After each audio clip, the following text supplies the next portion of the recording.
చూస్ country delight, live better. ఇప్పుడే country delight app ని download చేసుకోండి.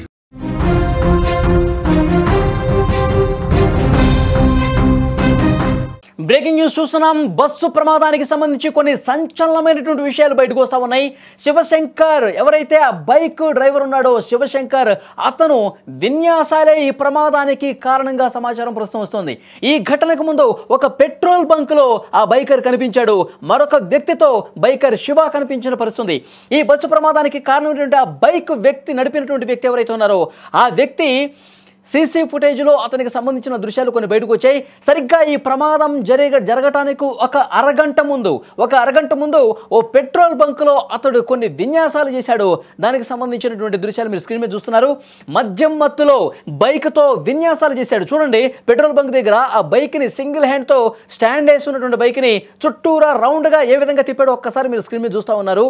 తర్వాత వెళుతున్నప్పుడు చూడండి, అక్కడే పడిపోయాడు.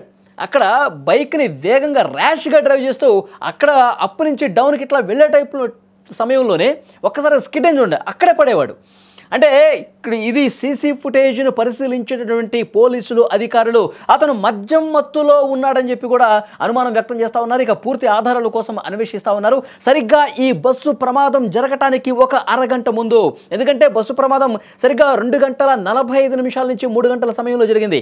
ఇక్కడ ఈ పెట్రోల్ బంక్లో ఉన్నటువంటి సీసీ ఫుటేజ్ కూడా అక్కడ టైం కూడా మనకు కనిపిస్తుంది 2 గంటల 23 నిమిషాలు. అంటే ఒక అరగంట ముందు, 20 నిమిషాల నుంచి అరగంట ముందు ఒక పెట్రోల్ బంక్లో అతడు చేసినటువంటి విన్యాసాలు, అతడు మద్యం మత్తులో ఉండే విధంగా ప్రవర్తించినట్టుగా కనిపిస్తుంది. 2 వ్యక్తులు కనిపించారు. శివ వెనకాల ఇంకొక వ్యక్తి కూడా అందులో ఉన్నాడు. ఆ వెనకాల ఉన్న వ్యక్తి మరి మధ్యలో దిగేశాడో ఎక్కడికి వెళ్ళాడో తెలియదు. కానీ ఇక్కడ బైకర్ శివ మాత్రం విన్యాసాలు చాలా స్పష్టంగా కనిపిస్తున్నాయి. అతడు దుందుడుకు వైఖరి, అతను ర్యాష్ డ్రైవింగ్, అతని వ్యవహార శైలి మొత్తం కూడా కనిపిస్తుంది. ఇక్కడ చూడండి, స్టాండ్ వేసి ఉన్న బైక్ని చుట్టూరా ఒక సింగిల్ హ్యాండ్తో ఏ విధంగా తిప్పుతున్నట్టు చూడండి. ర్యాష్గా ఏ విధంగా డ్రైవ్ చేస్తూ అక్కడ పడబోయాడు. కొద్దిగుంటే కింద స్కిడ్ అయిపోయి పడిపోయేవాడు. కానీ కొద్దిగా కంట్రోల్ అయ్యి ముందుకెళ్ళి పరుస్తుంది. దీన్ని చూసిన తర్వాత పోలీసులు చాలా స్పష్టంగా చెప్తా ఉన్నారు.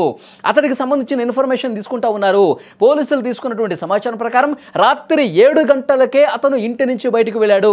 ఎక్కడికి వెళ్తున్నాడో కూడా చెప్పకుండా బయటకు వెళ్ళాడని చెప్పి ఆ కుటుంబ సభ్యులు చెప్తా ఉన్నారు. అంటే బయట పార్టీ చేసుకోవడానికి, మందు తాగటానికి ఈ విధంగా వెళ్ళుంటాడు. ఆ మద్యం మత్తులోనే ఈ విధంగా చిత్ర విన్యాసాలు చేశాడు. ఆ మత్తులోనే బైక్ తోలాడు. బైక్ తోలి అక్కడే పెట్రోల్ బంక్లోనే ఒక దగ్గర పడబోయాడు. ఆ ర్యాష్ డ్రైవింగ్ చాలా స్పష్టంగా కనిపిస్తుంది. అతను హైవే మీద వెళ్ళిన తర్వాత నేషనల్ హైవే 44 మీద ప్రయాణం చేసేటప్పుడు ఆ కావేరీ ట్రావెల్స్ బస్సు వచ్చినప్పుడు ఇతను మద్యం మత్తులో ఉన్నాడు కాబట్టి డ్రైవింగ్లో అతను తత్రపాటు పడుతున్నాడు కాబట్టి ఆ విధంగా ఆ బస్సుకి దగ్గరగా పోనిచ్చాడు. బస్సు కిందకి వెళ్ళిపోయాడు. ఇంత దారుణం జరగడానికి కారకుడయ్యాడు. అతను మద్యం మత్తులో ఉన్నాడని చెప్పి పోలీసులు అనుమానిస్తూ ఉన్నారు. ఇప్పటికైతే పోలీసులు అనుమానం ఇదే. దీన్ని పరిశీలించిన తర్వాత ఈ బైక్ నెంబర్ ఆధారంగా అతను శివ గుర్తించారు. ఆ శివశంకర్ అనే వ్యక్తి ఎక్కడి నుంచి వస్తున్నాడో చూశారు. ప్రతి సీసీ ఫుటేజ్ను కూడా పరిశీలించినప్పుడు అతను పెట్రోల్ బంకులో చేసినటువంటి ఈ విన్యాసాలు కూడా బయటకు వచ్చినటువంటి పరిస్థితి ఉంది. అతను మద్యం మత్తులో ఉన్నాడు అనటానికి ఇది ఆధారంగా భావిస్తూ ఉన్నారు. ఇతను ఎక్కడ మద్యం తాగాడు, మద్యం తాగితే ఆ మద్యం ఎక్కడ కొన్నాడు, ఇవి కూడా అతి త్వరలోనే సీసీ ఫుటేజ్లో బయటకు వస్తాయి. కానీ ఆ మృతదేహానికి సంబంధించి పోస్ట్మార్టం రిపోర్ట్లో ఆ రిపోర్ట్ రావాల్సి ఉంది. ఇతను మద్యం సేవించాడా లేదా అన్నది కూడా ఆ రిపోర్ట్ కోసం పోలీసులు పరిశీలిస్తూ ఉన్నారు. నిజంగా మద్యం తాగి ర్యాష్గా డ్రైవ్ చేసి పూర్తిగా ఆ బస్సు ప్రమాదానికి కారకుడై ఉంటే గనక 19 మంది సజీవ దహనం కావటానికి ఈ మద్యం మత్తులో డ్రైవ్ చేసినటువంటి ఈ బైక్ డ్రైవరే కారణంగా తెలుస్తుంది.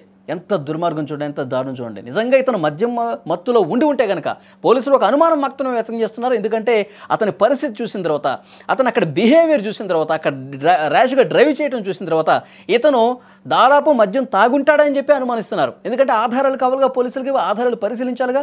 పూర్తి స్థాయిలో ఆ రిపోర్ట్ వచ్చిన తర్వాత మద్యం సేవించి బైక్ నడిపాడు అని తెలుసుకున్న తర్వాత అసలు విషయం బయటకు వచ్చే అవకాశం కనిపిస్తుంది.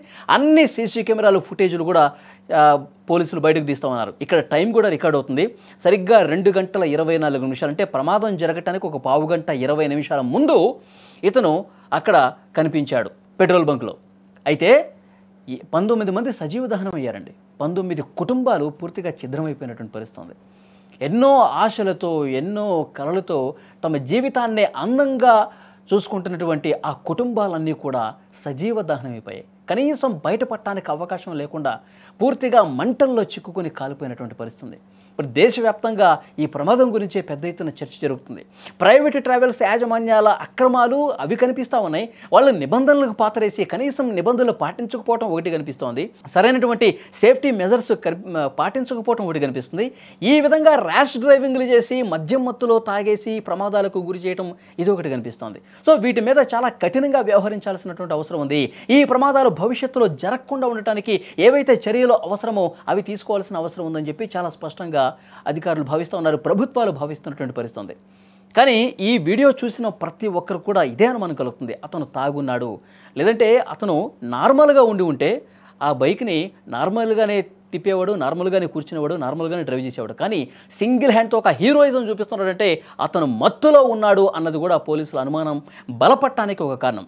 మళ్ళీ డ్రైవ్ చేసేటప్పుడు అతను తత్తరబాటుకు గురవటం అది కూడా ఒక కారణం. సో డెఫినెట్గా మరికొన్ని ఆధారాలు, మరికొన్ని సంచలనమైనటువంటి విషయాలు అతి త్వరలోనే బయటకు వస్తుంది. నిజంగా తాగేసి 19 మంది కుటుంబాల్లో పూర్తిగా శోకాన్ని నింపినటువంటి పరిస్థితి ఉంది.